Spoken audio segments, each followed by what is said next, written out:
Honorable judges and fellow debaters, let me begin with a question. If you see someone is drowning, do we punish them for falling into the water, or do we throw them in a lifeline?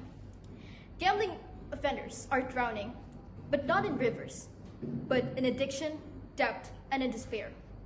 And this house believes that the lifeline that they need is social services and skills training, not imprisonment.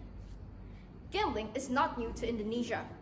Since the kingdoms of the Java and beyond, gambling has existed in many forms. It has always conflicted with our moral, religious, and cultural values. And even today, research shows that gambling weakens our society. It makes young people less productive, drains their money that could be used for development, and causes deep harm, not only to the gambler, but also to their families. Our laws already punish it severely. Article 303 of our criminal code allows up to 10 years in the prison and a fine as much as 25 million rupiah for the offenders. Another article sets up to 4 years in prison. On paper, these are a very heavy penalty. But despite these threats, online gambling are spreading quickly. This shows us something important. Punishment alone does not cure addiction.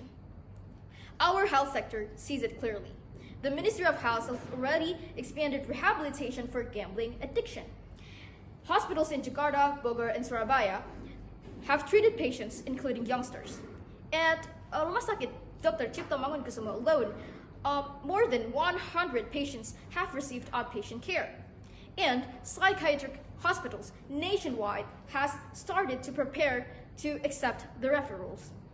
If the health system recognizes gambling as an illness that needs treatment, then the justice system should respond in the same way too. We also know prison is not effective. International evidence are striking. In England and Wales, up to 56% of people who serve short prison sentences reoffend within a year. And for sentences under 6 months, it's nearly 59%.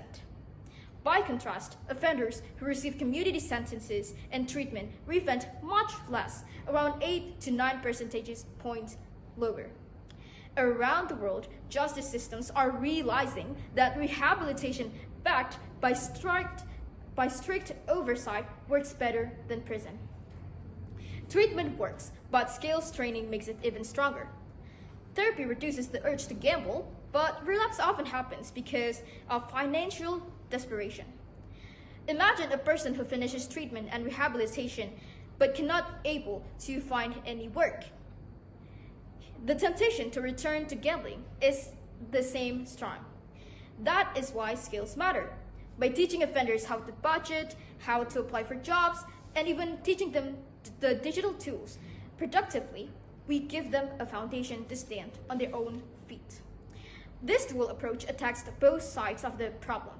The therapy heals the addiction, and skills training removes the economic pressure that could fuel the relapse. Offenders do not just recover, they become capable of rising again to the community. In this way, what was once become a burden becomes a potential asset. These community-based programs are not soft. They are strict, they are demanding, and they are designed to hold the gamblers accountable. Participants must attend every session, repay their debts, and also obey curfews and report to their own supervisors.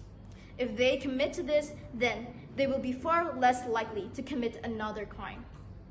So, in the end, this debate is not about being gentle. It is about being effective.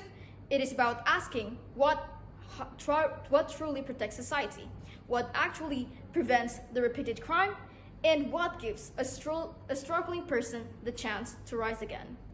Imprisonment answers none of these questions, but social services and skills training do. They address the addiction at its root. They turn offenders into contributors, and they bring justice that is not only firm, but also fair. That is why the proposition proudly stands for would provide the social services and skills training, not imprisonment. Thank you.